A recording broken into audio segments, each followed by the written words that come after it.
Vaughn, lots of shifting developments today. You have new reporting that President Trump has been in discussions about potential security guarantees for Ukraine. So what would that look like?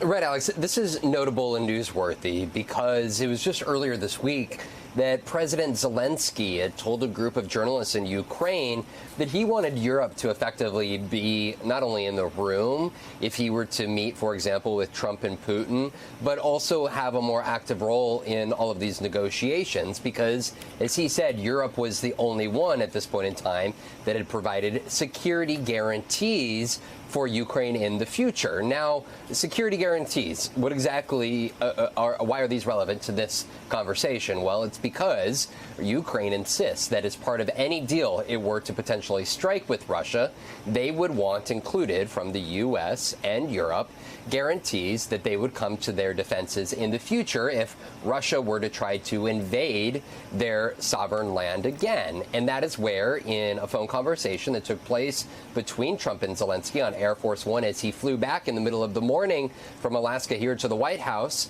we are told by 5 sources that discussions did take place in which the President of the United States was actively involved in conversations around the U.S. potentially providing some security guarantees. At the same time, stopping short of promising or advocating for NATO membership for Ukraine. That has been a hard red line for Putin and Russia that has opposed that sort of effort in the past.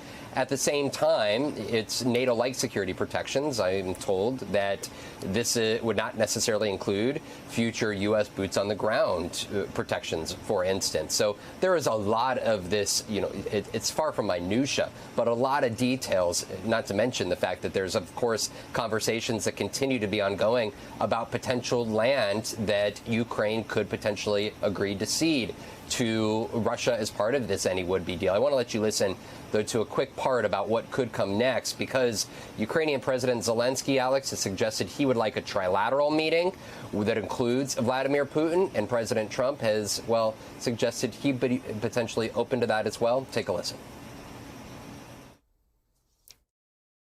Now it's really up to President Zelensky to get it done.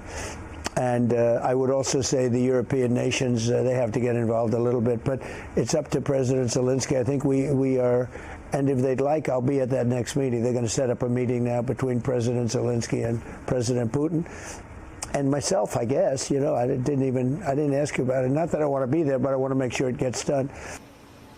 Now, before, Alex, that would-be trilateral Putin-Zelensky-Trump meeting were to happen, President Zelensky is going to be on his way here to Washington, D.C. for an initial one-on-one meeting this Friday to sit down here at the White House with the current United States president. Alex? Okay, Vaughn at the White House, thank you so much for that.